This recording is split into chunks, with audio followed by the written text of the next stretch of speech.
Bhagavate Vasudevaya.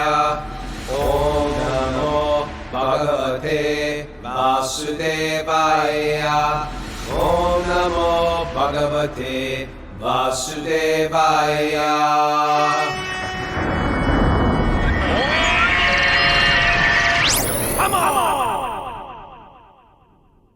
Live from the beautiful Govardhan Eco Village in lovely Maharashtra. This is Wisdom of the Sages, a daily spiritual podcast with your host, Raghunath. And it's interview today. We have a very special guest. Before we introduce her, welcome to the show. This is episode 1507. Nine. 2 days behind. Anyway, it's 1509 today. It's getting exciting. We're here with the wonderful Miss Vishaka. Before we introduce Vishaka, we have some announcements, and Mara's passing me the buck to give the announcements today. We have our trip to Mayapur that is coming up, and we have a great group. And if you've ever wanted, if you feel it's not for everybody, it's for people who are already sort of opted in. This is my spiritual path. I'm into Krishna. I think Krishna's the coolest. If that's your mood, welcome to Mayapur. You're going to get your mind blown, and it's a quick trip. A lot of us are going to the Flower Festival. Most of us, or all of us, are going to the Flower Festival in Mumbai with Raghunath Swami. That's Saturday the 25th. Then that Monday, we're all going to hop on a short little flight to Kolkata. Kolkata. Or is it Kolkata? Kolkata. Why don't you just call it? What? They changed the name for that? Kolkata, Calcutta? That's just like an accent, isn't it? It's a different spelling. It's a different spelling. Okay. That's reasonable. And then we're going to take a 3-hour car ride. I heard they paved the road to Mayapur. And we're going to have, Mayapur is so wonderful. Maybe we could talk about your first days in Mayapur too. Anyway, if you're interested, go to wisdomofthesages.com and email Miss Mara, wisdomofthesages108@gmail.com. And you can do the whole trip in like 10 days if you want. That's including Mumbai and the Flower Festival, and get right back into life. Some people say, I got no time. You got time, and that we keep the price super, super reasonable. Just check out the website. So without further ado, welcome. Thank you. Vishaka. I'm honored to be here. Well, I'm here with Mara and Linda, and we are all your fans. We're you know, we're gonna have a conversation like regular adults, but we're actually a bunch of children backstage at a Rolling Stones concert right now. We've all read your book. We love your book. And by the way, first let me do your bio if you don't mind. Vishaka Dasi is an acclaimed author, photographer, and speaker known for her profound exploration of spirituality and devotion. Her memoir, 5 years, 11 months, and a lifetime of unexpected love, chronicles her transformative journey from skepticism to faith within the Hare Krishna movement. With decades of experience in teaching and writing about Bhakti Yoga, she continues to inspire readers worldwide with her insights on love, purpose, and self-discovery. It's a great bio. Did you write it? I didn't write it. I didn't write it either. I don't know who wrote that. Maybe Linda wrote it, or maybe ChatGPT. But either way, I will endorse. I will second that ChatGPT. But it is a great book, and it's been sitting on my bookshelf for years, and I'm just lazy reader. And then when we went to Nepal this year, I said, you know what, I'm going to download that book. And I fell in love with it. And me and Mara listened to it hiking through the Himalayas. And we're like, oh my God, I can't believe we don't have her on the podcast, picking her brain. You're an ocean of interesting little nuggets about life, interesting insight into the old days of the Krishna consciousness movement, spirituality in the 70s, traveling to India in the 70s. Even before you were a devotee of Krishna. Not only that, you were an atheist, to speak of not a devotee. And it's just like your life has been so fascinating. And I'm going to tell you, my personal appreciation is there's many people that have given their life to Krishna consciousness and have become powerful leaders, big gurus, have lots of followers. But you and your husband Yadugar, who is recently on the show, you've been doing this, you've been just putting in the time of selfless service. Your autobiography, your memoir shares your story in a really humble way, but you guys walk so lightly. You're so under the radar in a lot of ways, but you've done so much. And I tell you, I'm so impressed with both of your lifestyle and your contribution, because it's as if God sent you there to document the genesis of the Hare Krishna movement in an artistic. And I remember being a new devotee and going to the Brooklyn Temple. There's all these old photos on the wall, and sometimes you see these pictures of the old Hare Krishna movement. It's almost like you're reading Life magazine or something. And I was like, oh my God, these aren't like normal cruddy snapshots that people take. These are like real beautiful photographs. And you had a big part to do with that. You followed Srila Prabhupada, our guru's guru, your guru, our Param Guru. You followed him around the world and took these photos. Amazing. And so we just love you. As a matter of fact, I just got your book in my hands right now, 5 years, 11 months, and a lifetime of unexpected love. And because I listened to it on Audible, I forgot this thing is filled with chock full of beautiful. These are like the famous photos you see on walls of the temples in India. That one of Srila Prabhupada on the San Francisco Rath Yatra cart with his hands out. It was like, that should be the cover of Time magazine, that picture. Like the stuff you caught is incredible. What was it like? Actually, let's rewind it, if you don't mind. I got to get my composure because I'm fanboying out a little bit. But what was it like for you? Why don't you tell your story a little bit for those who haven't read it, and we'll give it's a little teaser for the book. But you grew up in an academic atheistic family in Long Island. You want to embellish on that a little bit more? Yeah, well, my mother was part of a Roman Catholic family. Oh, okay. And raised very strictly Roman Catholic. And she felt it was, after she became of age, she felt it was just ritual. There was no real substance there. And meanwhile, separately, my father grew up in a very strict Jewish family. And he came to the same conclusion. They didn't have any substance or philosophy that they felt meant something to them. But there were so many rituals that it was like sand through the fingers. It didn't mean much to them. And so when they met each other, they naturally became atheists, and they raised me and my brother as atheists. And not just, I was rather an avid atheist. I thought people who are religious didn't have the substance, the resilience to face life's problems.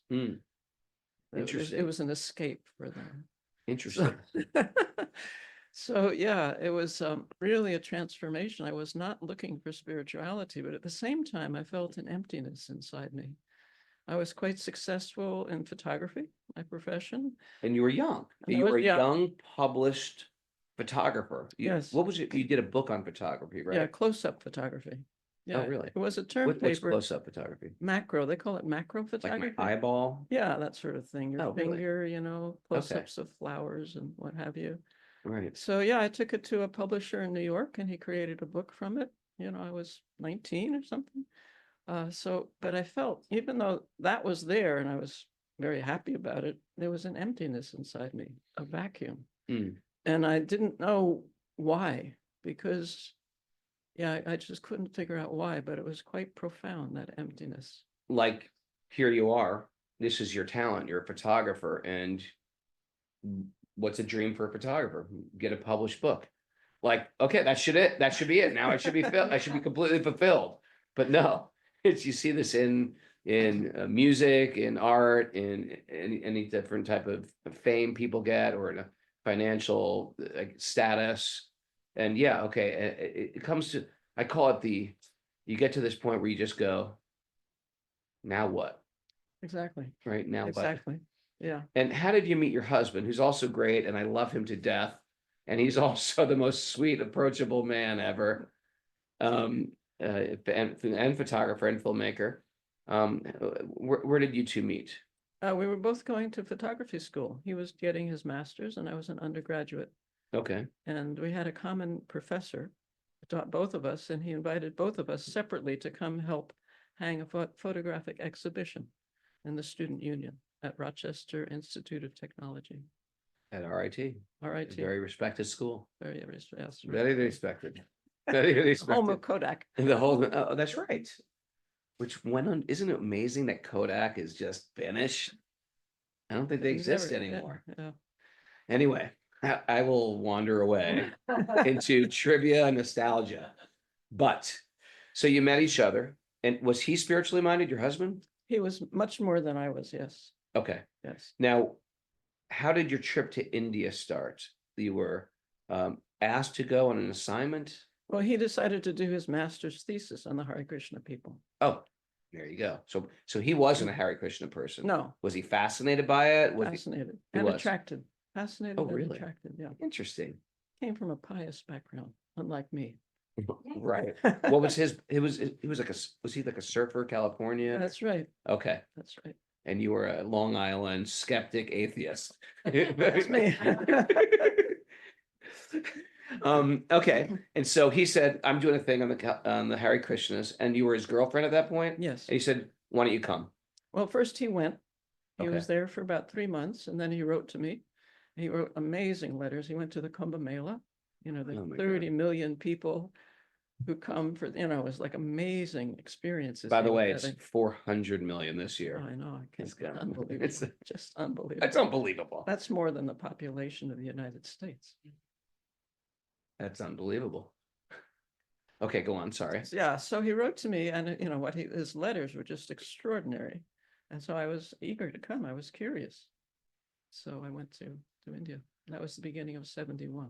And he got some pass or some approval to follow Prabhupada around India. How did that work out? Well, at one point when he was with Prabhupada, Prabhupada asked him, will you become one of us?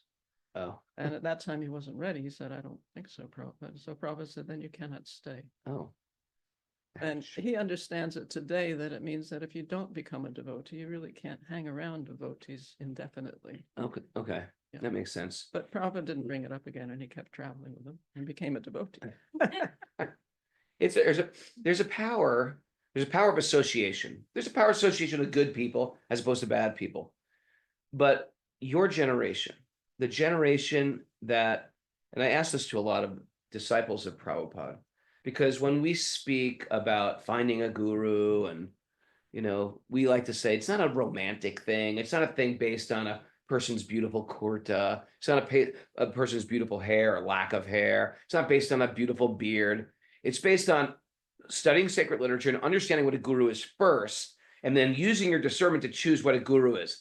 And even though we say that, even though we're taught that, your generation threw that out the window and was like, this guy's my guru. I knew it as soon as I saw him, and I've given my life to him. I don't care anything about Hinduism. I don't know anything about anything else, but whatever this person says, I'm going to do it. What was that?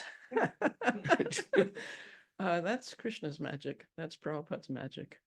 But he was just so convinced and so convincing, so immersed in the scriptures, and such an attractive person himself, and very personal, very loving. So when you combine all those things, it becomes irresistible, especially for people who are looking for something meaningful. Sure. But what year was that? For me, it was 1971. So 71, that means the Hare Krishnas as we know them, white men and women jumping around in robes and saris with their heads shaven. It's only been around for 5 years, and it's pretty big. It's getting big. It's becoming sort of a phenomenon in the Western world. Now they've gone back to India to sort of like re-educate India, because India is radically moving towards, we want to become American. We want to make some money. We want to educate our children, send our kids to Toronto and New York and etc. Then they'll make some money. They'll bring us over there. And there was like Indians were looking west at that point, probably especially. There weren't that many Indians even in America back then, were there? It's so hard for Prabhupada to reside in America. At one point, he had to go to Montreal to try to get permission to. Oh, wow. Yeah. I missed that. So how long did it take Prabhupada's charm, character, charisma, spiritual a stature to melt your heart. Rock-like Your heart. rock. I didn't want to say it. Your stony Long Island, Stony Brook, Long Island. Skeptical, cynical. Cynical, angry at God and life. So I got there in February You got there in February. 71, and I was initiated at the end of November 71. That's quick. I know it seems quick, but it was many lifetimes in those few months. Interesting. It was really churning in me. So much confusion, attracted, but then from my past, repulsed, and there's so much going on in that few months' time. Yeah. I mean, even here at the Govardhan Eco Village, we have students coming who are greener than you were then, just like they don't really even know what they're stepping into. And we're just hitting them with heavy truths every day. Stuff that you rarely, you read in maybe some self-help book and like, yeah, I should think about who I want to become in the next 20 years. But we're just like pounding heavy. That's what our satsang is in the morning. We're just like pound with heavy truths. And people are in tears, people are laughing, people are crying. And it's sort of like time does 3 days of this, and you feel like I've been here for 3 years. It's the same thing. So I can understand that weird how time has a different effect when you're around a pure devotee, a transcendentalist. Yeah, it's tremendous churning. I would say churning and conflict and wondering, Yeah. And I wonder sometimes if I could have made that transition if I had stayed in America. I had to be completely removed from everybody that I knew, everything that I grew up with, completely different culture. Me too. I don't think I could have been one of these, Lindas. Living on the outside, going to the temple now and then, turning on to the podcast. I had to really cut myself from everybody I knew and just sort of like isolate myself and hang out with a bunch of Hare Krishnas to like sort of like separate myself from my old identity. I had to almost recreate myself. Yeah, same with me. Although it was happening to you, it was not a plan. That's the interesting thing about you. It was not a plan. It was more like a wanderlust, maybe a love for your boyfriend or future husband, and then you sort of got like insidiously sucked in to the cult. Yeah, it's true. But there are also wonderful devotees. Jamuna was there. Yeah. Malati was there. Any of these people are. Right after I finished your book, I was like, that is the greatest book ever. Now I'm going to read the other 2 books that have been sitting on my shelf, which is the Yamuna Devi books. And I had the great fortune of spending 5 weeks with Yamuna, living with her when she lived with Henry and Dina Tarine. And she changed my life. And I fell in love with her. And so for me to listen to that right after yours, it was just like everything was just like bubbling up in my heart.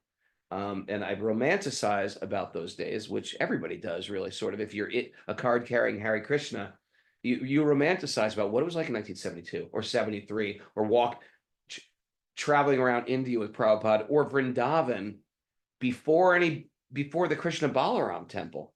So that was another really interesting thing. You were with Prabhupada in Mumbai, I think. And then there was something funny that Prabhupada said to you guys. What was it? He said, you were like, I want to go to a pastoral romantic village or something to take photos. And Prabhupada, you want to just share the conversation with Prabhupada? Yeah, we had this idea that because we're both photographers, so we wanted to do a National Geographic-like story about a quaint Indian village. They don't use machinery. They sit under the stars in the evening and hear pastimes of God. It's already clean and natural, But we didn't know which Indian village to go to. There are thousands of them. Sure. So we thought we should ask Prabhupada. He grew up in India. He's traveled extensively in India. So we went to him. This is just before he started traveling again. And we told him our brilliant idea. And it sounds like a good idea, right? A bunch of Americans, just sick of consumerism. We're going to go to a quaint Indian village, hear some Indian music, maybe a dancer or two, an oxen. Exactly. So he looked at us. He heard our plan. He looked at us with a mixture of gravity and amusement. And he said, you do not speak the language. Wherever you go, they will simply cheat you and steal your cameras. It's very pragmatic. It was, it's almost like a sharp, insightful, a street smart New Yorker telling you the way it, no, get on the subway, do not look at anybody, look down at the ground, never look up in the sky and point to buildings, never pull out your wallet in public, it's like that type of we were in a bubble and he popped it. fatherly advice. And at that time in India, especially, like, you'll be cheated, they'll steal everything that you have. We had already gotten pickpocketed for my life savings. So, Oh, you're kidding. Oh, I'm so sorry. That was really $300. bad. But in those years, of course, it was, Yeah, $300.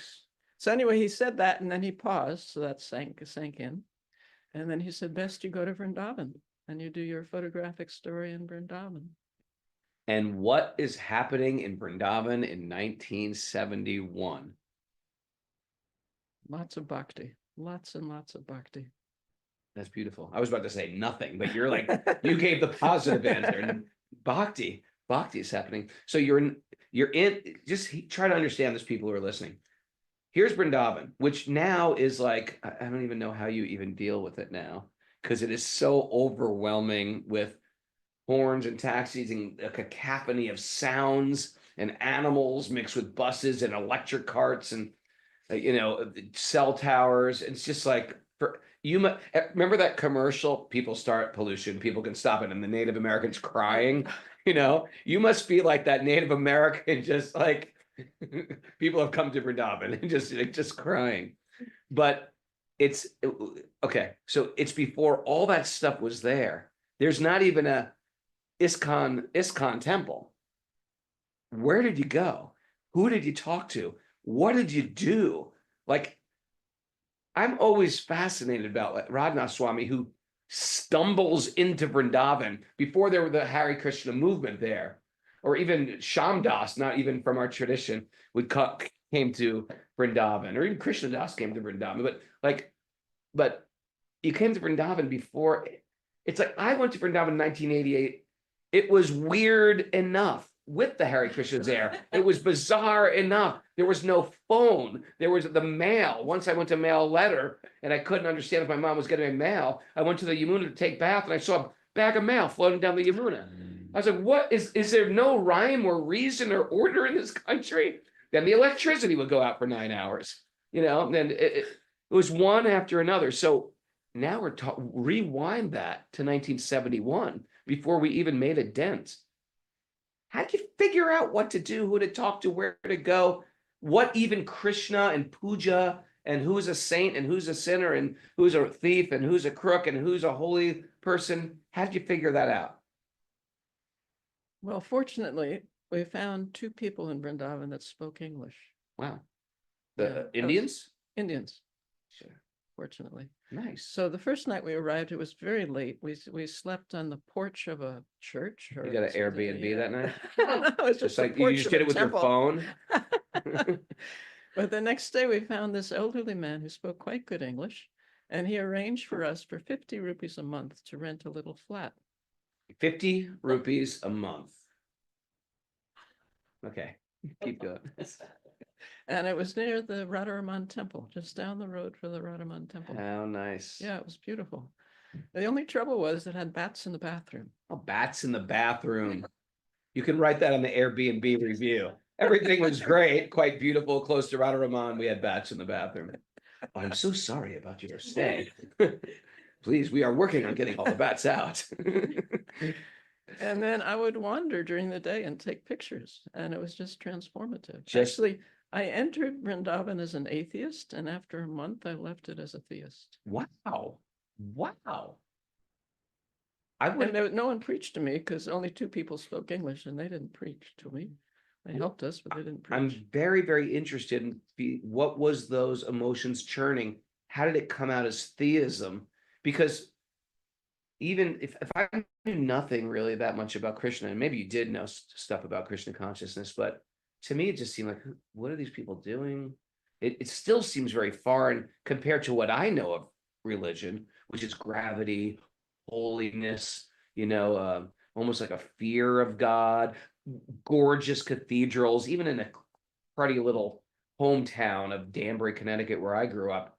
There's like a big, beautiful church, a couple of big, beautiful churches. So none of these temples are, architecturally magnificent like Christian churches. These are simple temples. A lot of them have been beaten up by a lot of the invaders that came. What was it that said theism good, old self is over? What was it? A puja, a holy man, a lady chanting?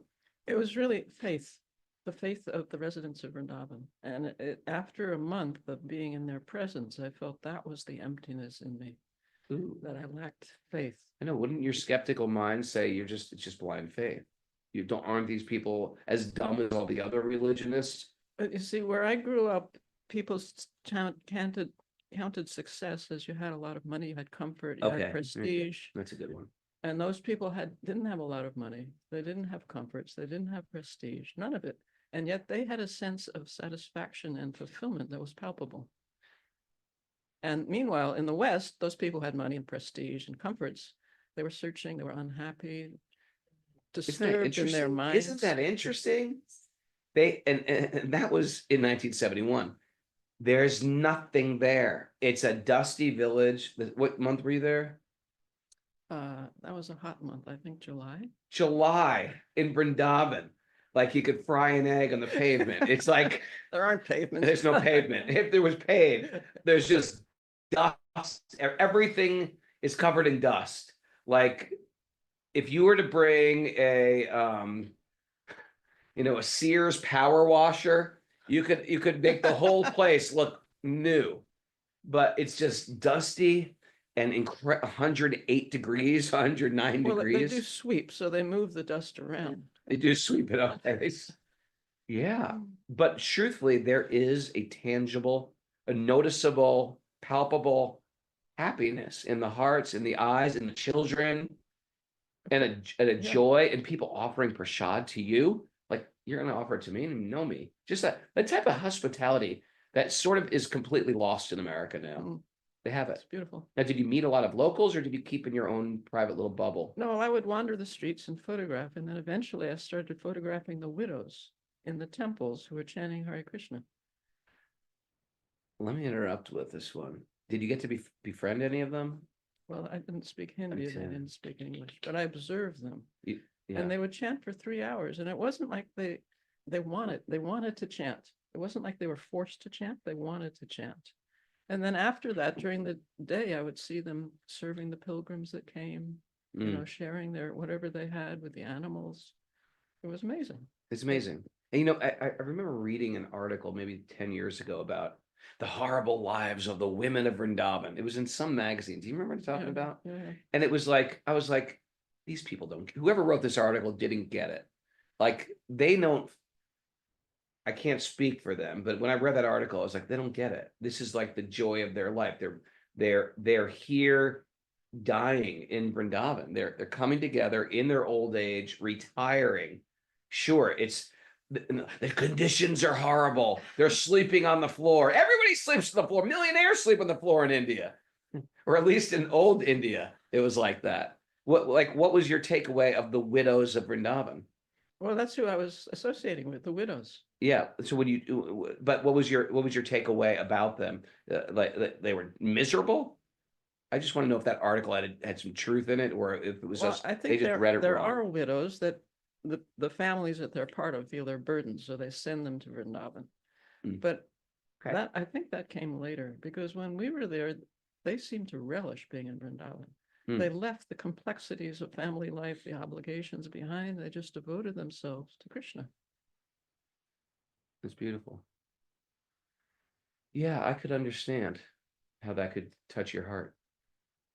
Did you understand the rituals? Did you have a little bit of insight to the rituals? Did Prabhupada ever say you should go check this out, check that out? Or he just said, here's an He said, go to Vrindavan. That was his first instruction to us, wow. to me. Wow. And it couldn't, ironically, he didn't know me. We had just met, but he could not have given a better instruction. Wow. And at that point, did you go, I got to get back to this guru? No, I didn't want to leave Vrindavan, but Janmashtami was coming up.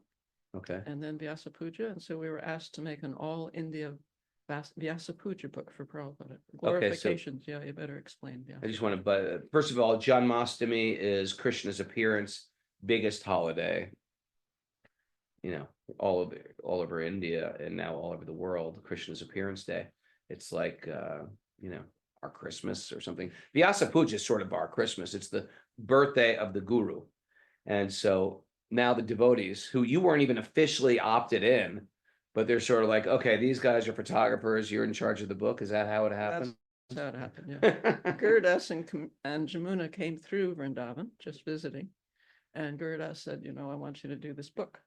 And so John, who is Yadabar now, was eager to do it. It was going to be done in Calcutta. And I wanted to stay because Vrindavan was just so fascinating, so attractive to me. Where'd you go? We went to Calcutta and did the book. Wow. Wow. Did the book means you laid out a book? You Well, took photos for a book, you collected Yeah, photos? yeah. We laid it out and then we gathered all the offerings from the followers throughout India and then put a little book together. Laying out a book. I only know this because I made records before there were computers. So to typeset a record and to typeset a lyric sheet, that was a whole project. I can't imagine publishing a book before computers. It must have been. Yeah, we would go to the printer every day. It was stinky, small, dirty place. The only way we survived, because on the way there was a little store that sold Misty Dahi. Have you heard of it? I've had Misty Dahi. That's very, very, very sweet yogurt. We became addicts. It's hung. How do they hang the yogurt? Is that correct? Yeah. It's So the yogurt's hung. So it's very, very thick, and then they sweeten it. And you get little pots and clay cups in Bengal. Yeah. So that's how we survived. Traveling through India in 71. That was, and then when did you go to Nepal? I read that. Heard that while I was in Nepal. I was like, oh my God, they were here just like we're here. Did you go to Pokhara? Yeah, I love Oh, Pokhara. okay, yeah. That's where we started trekking. Pokhara. That's where you started trekking. Yeah. Wow. Did you go to Bhaktapur? No, we just went up the Himalayas to 10,000 feet. Wow. Any place in particular? Did you go to Muktinath or? No, just small villages, and we would spend the night in someone's little home, little cottage in a small village. Amazing. I know there's other questions I should be asking, but I want to dig around in this time with Prabhupada and that special time where you're, you know, it's almost like you're romancing with Krishna and the Hare Krishnas and the caliber of devotee. It's like your generation. I was saying yesterday on the podcast that your generation did things that I always say, yeah, this, you know, I always say that we're Hare Krishna 2.0. It's a whole different world. No one lives in the temple anymore. A few people live in the temple. Most people live outside. It's different. We don't use this word blooped anymore. We say we're all blooped, sort of like that. You know, basically it was like you were in or you were out. There was no sort of in between. We used to say he's a friend. Is he a devotee? No, he's a friend of Lord Krishna, which was a sort of like pejorative. It wasn't. He wasn't fully committed. We don't find it in Hare Krishna 2.0. So it almost sounds like I'm saying, oh, that first, you know, round of troops that went in there, those guys were the fundamentalists. They were a little overwhelming. No, I actually have great appreciation for your generation because we couldn't do what you guys did. We are just like, we're not dropping everything and just saying, whatever you say, we will do. And it's not you, and it's not your husband. It's all of yous. All of you guys did that. And it's unbelievable. I try to sit back and try to understand, like, who does that? But so many of you guys have done that. You've given every waking breath of your life to a man that you've only known for you only knew for 4 months. It's like, what is going on? And because of it, you've created not only have you created spiritual centers all over the world, but it's a machine that perpetuates itself that will get bigger and bigger. You think after the guru leaves, and we see this sometimes, even with great spiritual teachers who have great followings like Shivananda, we don't see these things taking off. we say to them, eventually, these institutions eventually sort of dwindling down, it's smaller and smaller as time ticks on. We've seen the opposite in Krishna consciousness. It gets bigger and bigger and will get bigger because it's almost like woven into the DNA of the teachings of Prabhupada is to give it to other people. That's our success. What was up with all of you guys? What was that possession that Prabhupada just said, my whole rest of my life is over, now this? How did that happen? Well, I think part of it is his example, because that's what he did. So in being enthused by him, we wanted to follow his example. He gave up his family life, he gave up his business, left it all behind just to devote his life and sacrifice his life really for this mission. So with that kind of infusion of enthusiasm and determination and conviction, we didn't see an alternative. What was the use of mundane education? What's the use of a mundane job? What's the use of all the money, etc.? So we wanted to please him, and we had faith in his words that we would actually make spiritual progress. Unbelievable. And now you I think with all that, it must have been difficult, and you write about this as well, but I can see for like a lot of you guys when Prabhupada was there and the enthusiasm and the surge and the Hare Krishna explosion, so to speak, it's happening. We built a temple here, built a temple there, built temples in Africa, Australia. But then all of a sudden Prabhupada leaves.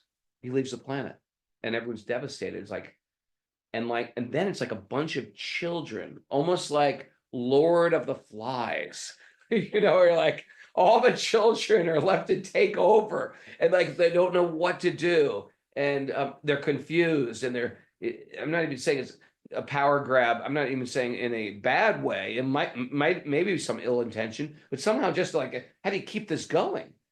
And did Prabhupada ever explain what to do after he leaves? I was in Toronto once when he was being interviewed by a reporter, and the reporter asked him about that when he departs, what would happen? And Prabhupada was nonchalant. He said these leaders, his disciples, will lead according to their understanding, which I think is inevitable. Which is inevitable. Inevitable. And it almost seems like whatever happens, it'll work itself out. Do you get that? Is that your takeaway from? We pray. We pray for that. Do you feel like it's worked itself? Are you happy with where Krishna consciousness is? Well, I think it's very individual, up to the leader in the different area, according to how he's absorbed Krishna consciousness, how seriously he takes it, then it's flourished or has languished. I agree. And you're a leader. You run the temple at the manor. Now the manor is, if you don't know, that's the big, beautiful estate that George Harrison donated to Srila Prabhupada to become a temple. And I never knew this, but I read Shama Sundar's book as well.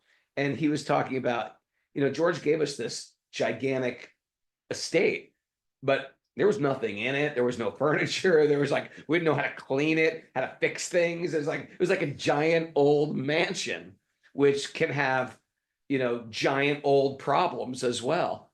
And so what has it been like to be in such a historic place? And have you been to the manor in the past, in the old quote old days? Well, we were there to film the installation of the deities, Sri Sri Radha Gokulananda. Wow. Prabhupada installed them. And was George there? Or we met, he wasn't there at that time, but we did meet him subsequently. You did privately or with Prabhupada, or how did that? With Prabhupada. With Prabhupada. Yeah. Imagine seeing Prabhupada and George, what that must have been like, It's great affection between them. Incredible. And John? No, what about John? Right. We want to know about John. But yeah. And okay. The manor. Okay, so what were some other great places you traveled with Prabhupada? Notable places, if you don't mind. I'm like a fan, and I love hearing these old stories about Prabhupada. It just excites me. Were there notable places that you went with Prabhupada, where you photographed Prabhupada? What was it like being a lady? Also, and nowadays it's shifted, but even since when I first started coming to India is a very segregated culture, and at first it seems like a little, what's all this segregation about? But there's a reason for it. There's a reason for it. It makes sense. You don't see boys and girls holding hands. That's just not happening. You might see it nowadays, especially in the cities, but that just wasn't part of the culture. You didn't date. That is an American thing. There were no proms. It's almost shocking, I think, for Indian cultured family to come. Your son and his girlfriend are going out to the prom. It's like unheard of. So where was I going with this one? Woman being a woman in the. Okay, what was it like? Here you are as a woman in a sari, and you're traveling with Prabhupada, who's got all these white young disciples who went from being hippies or just beatniks or just whatever Americans, and now they're like these Orthodox Hindus. How did that end up translating, and what was it like to travel with a bunch of junior swamis? What was it like going through and dealing with this? Well, Prabhupada was very supportive of my service photography. So that Sure. made all the difference. And as you're indicating, some of his disciples didn't understand or were not supportive. There was always a little bit of a push to try to be close to him. Sure. So sometimes I'd be pushed kind of out of the way. Right. If they felt I was in the way. So yeah, it was a bit of a tug. But because of Prabhupada's recognizing that this was a service that was valuable, the photography. What great foresight, by the way. Yeah. What great foresight. Really. So with his support, I was able to continue and Mm. be a little bit less ruffled by whatever obstacles came up. I love that part in the book where there's a Swami standing right in front of Prabhupada, and you're trying to take a photo, and finally, and you're trying to ask him to move nicely, and then what was the phrase that you said? Yeah, it was during the installation of the deities, Mm. right? Krishna Balaram in Vrindavan. Oh, in Vrindavan. In Okay. Vrindavan, yeah. So it was just packed, unbelievably packed. So I wormed my way up, but it was Tripurari Swami. Between me and Prabhupada, I couldn't get a clear view unless he moved. So I tapped him, as you say. I put my camera facing him, over his shoulder. Right, like, hello, there's a camera here. So I was getting more and more desperate. Prabhupada's offering the incense now. And so then I leaned over and I had to put my mouth right next to his ear because the kirtan was just uproarious. And I said, if you stand there, you can see Prabhupada offering the arti. If you let me stand there, the whole world will see Prabhupada offering the arti.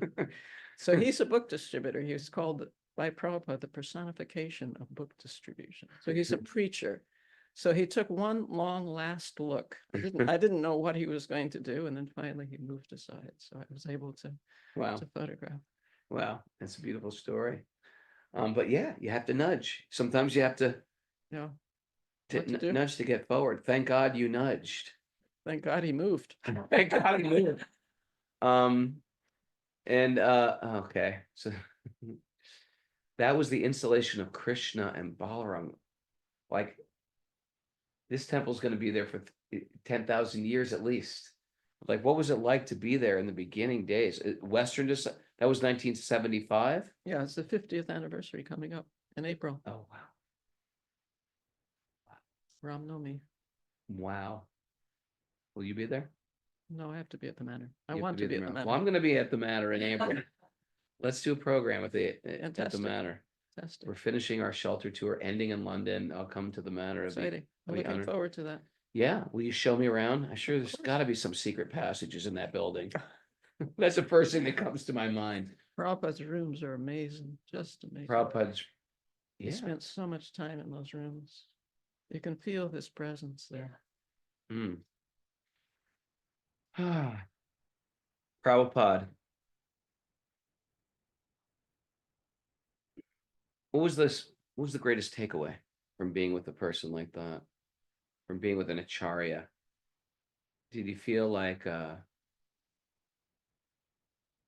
it seems like after Prabhupada passed, it seemed like there's two camps of people, which was Prabhupada gave some very good information here. But, there's some like really refined things that I didn't get. We have to go back and figure out those refined things. And sometimes they were sort of like slightly different details than than maybe in his tradition would do. And then there's so another camp said, well, you got to go back and you got to find these traditional things, and that's what we'll accept. It's our lineage. And some people say, no. Prabhupada said this because everything this man says is directly coming from Krishna, and this sets a new precedent of what is to be meant by all of this. You have an idea of what I'm talking about? Am I being clear? Vague idea. Vague idea. Who was I talking to yesterday about? I was talking to Shruti Kirti. He was talking a lot about offering the food. So he would say to Prabhupada, here, Prabhupada, I forgot to offer this. He goes, you're offering it to me. The idea of offering it to Prabhupada, and that's the offering, because Prabhupada offers it to Krishna. So that's one thing I'm talking about. Prabhupada made these statements, you offer it to me, that's offering it to Krishna. You're offering it to the Guru, and the Guru offers it to Krishna.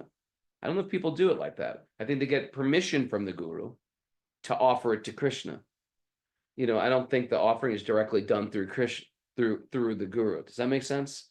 How do you do it in your temple? Do you offer the food to Krishna? Do you offer it to the Guru?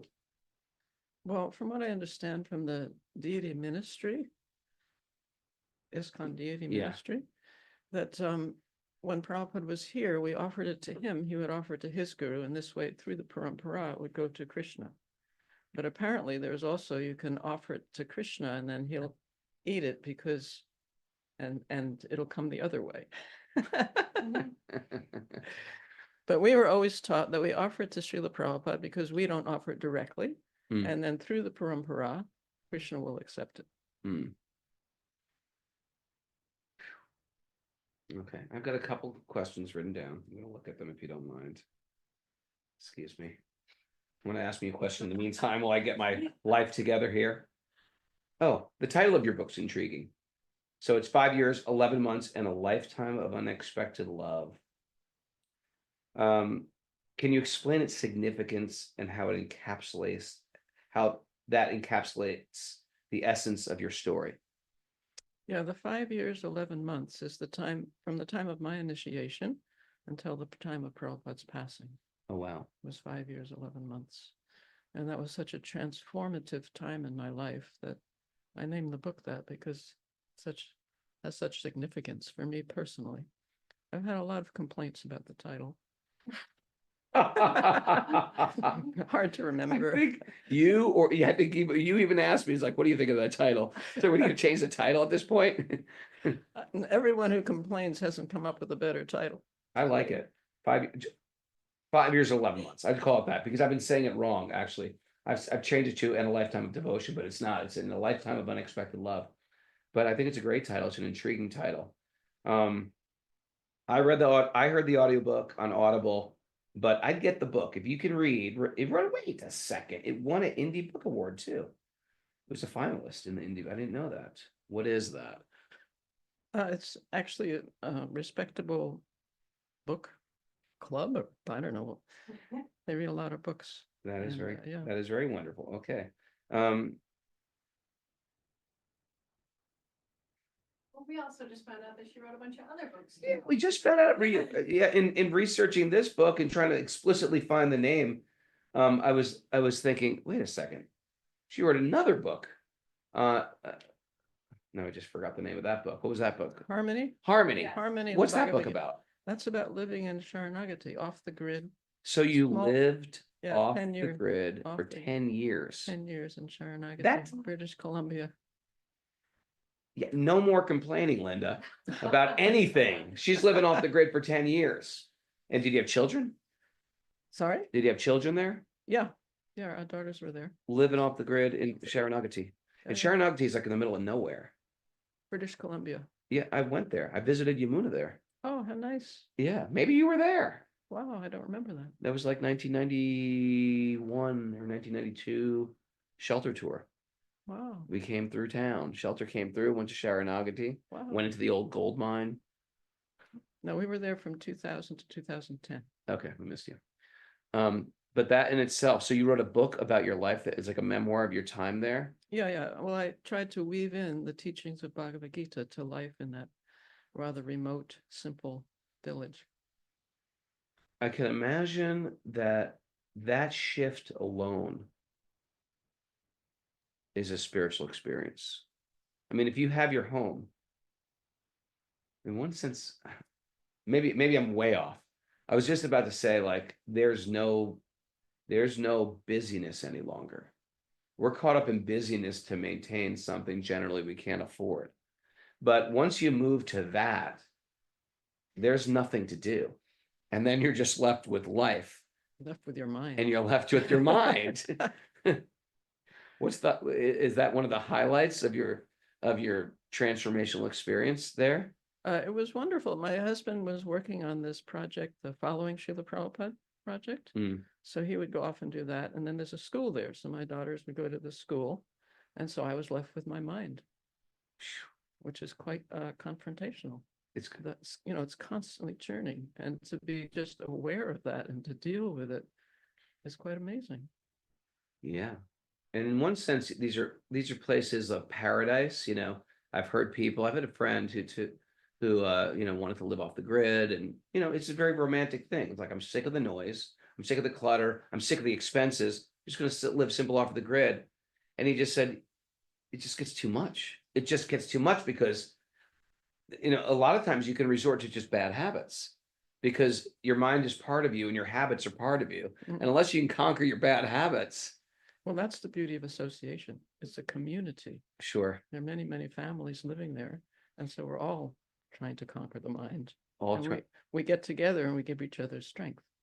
Was it a beautiful experience? It was. Yeah. My daughter, we've just recently given our house in Sharanagati to her and her husband. Oh, how beautiful. And you pretty much have just parked it in England now. Yeah, for 2 more years minimum. 2 more years minimum. Wow. And your husband's, I see your husband all over the world. Yeah, he's a traveler. He's a traveler. And how old is he Non-stop. now? 81. 81. It's unbelievable. Your generation is so impressive and unbelievable. You should be retiring, and you have, I don't know how many acres that is. It's probably at least a 15,000 square foot mansion that you've, right? How big is the manor that you have to manage? I don't even know. It's huge. It's huge. It's massive. And it's got outbuildings, other outbuildings and ashrams. And he built this massive pavilion in the front yard, which is very beautiful and impressive. And it's the middle of this and a goshala, a bunch of cows. And it's in the middle of a very charming English village. And you manage the entire thing, where most people your age should be golfing in Florida. Well, there are many wonderful devotees at the manor who have taken responsibility, have been there for many years, very experienced in managing. So I'm fortunate to work with them. Well, that's a beautiful way to look at it. But it seems like retirement for the American mindset is, I don't want to do anything anymore. I worked my whole life. I don't want to do anything. And it's not like you guys were, quote, Hare Krishnas, and a lot of people say, well, what do? You're just a Hare Krishna, you don't even work. You work your butts off. You guys did projects your entire life as devotees. You've been on the road forever, and you raised 2 really wonderful ladies, the little daughters that are now adults. Like, you didn't stop working. And I love the fact that you guys are still going for it in very big, beautiful, bold ways. I'm very, very impressed. We all love you here in this room, and we just want you to keep doing what you're doing. Her book is called 5 Years, 11 Months, and a Lifetime of Unexpected Love. I want everybody to get this right now. Go to Amazon and get it. There's a child's book. Now, if you have children, a lot of people have children. Vishaka, I just found this out. And she pulled one out. This just came out. Bhagavad Gita for children. And it is like a Bhagavad Gita coloring book, which I can't show the pictures, but it's okay. Most people aren't seeing this on YouTube. But there's like lessons and aphorisms, but we want to raise, every parent wants to give their children something valuable. So you have how many books for children? This is the third. This is the third. Yeah, I have this website. Oh, all great. the books are there. Okay, hold on a second. You can go to her website. You can get them directly from her.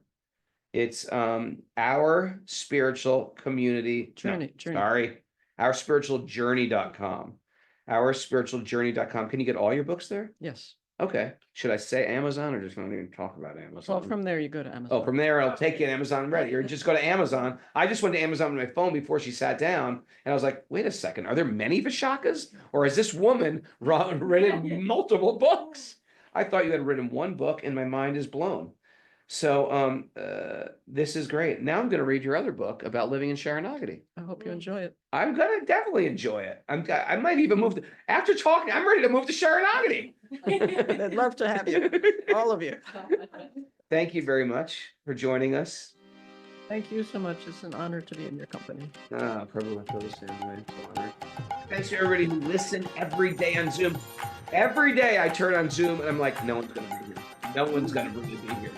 Every day people show up here Zoom. If you want to join us on Zoom, if you're one of the other 10,000 people who are downloading this but not here on Zoom, just email Mara. She'll send you the codes.